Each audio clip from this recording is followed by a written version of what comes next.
ये अगली तारीख को जो चुनाव होने वाला है, इस चुनाव के लिए एक कमिश्नर की पद रिक्त नहीं रहना चाहिए, ये हम सब मानते हैं। आपको ये भी जानकारी होगी कि पिछले दिन सुप्रीम कोर्ट ऑफ इंडिया उनकी फैसले के दौरान जिस कमेटी में चीफ जस्टिस ऑफ इंडिया रहना चाहिए था, जिसके लिए सुप्रीम कोर्ट ने सरकार को पेशकश की थी, सदन में कानून लाने के उपरांत वो चीफ जस्टिस ऑफ इंडिया जिनको सिलेक्शन कमेटी में रहने के लिए सुप्रीम कोर्ट ने सलाह दिए थे, वो नहीं रखा गया और उसके बदले में आज की सरकार की और एक दूसरे मंत्री उनको शामिल किया गया। कौन सा मंत्री आज? दूसरा मंत्री अमित शाह जी, प्रधानमंत्री अमित शाह जी, मैं और जो search committee law minister Arjun Meghwal की अगुवाई में हुई थी। मैंने पहले ही ये मीटिंग में शामिल होने की पहले ही मैंने ये मंत्रालय से, मतलब लॉ मिनिस्ट्री से, जब उन्होंने ये संदेश भेजे कि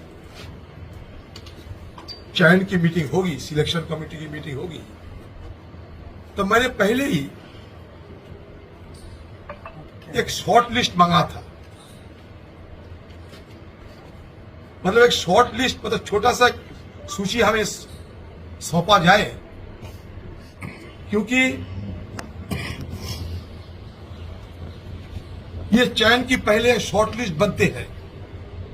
मान लीजिए 5-6 व्यक्ति की शॉर्ट लिस्ट बनते हैं, छोटे सूची बनते हैं। तो मैंने मीटिंग में शामिल होने की पहले ही, और तक मतलब यहां दिल्ली में पहुंचते ही अगर ये मिल जाते तो हमें जांच पड़ताल करना, और ये जो सिलेक्शन कमेटी में जिसको नाम लाया जा रहे हैं, शॉर्ट लिस्ट अगर होते तो शॉर्ट लिस्ट की बदौलत सारे व्यक्तियों को, सारे जो प्रत्याशियों हैं, इनके बारे में मुझे बारीकी से जानकारी होती।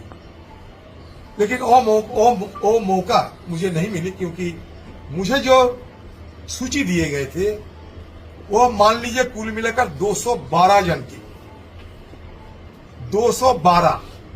तो मान लीजिए कल रात में मैं आए हैं दिल्ली, 12 बजे पहुंचे और सुबह 12 बजे हमें पीएम साहब के दफ्तर में चयन करने के लिए जाना पड़े, और इसी बीच रातों रात 212 व्यक्तियों को, उनके बारे में मुझे कैसे बारीकी से जानकारी मिले और कैसे मैं अपना बुद्धि को इस्तेमाल करें। तो मैंने देखा 212 क्या फायदा।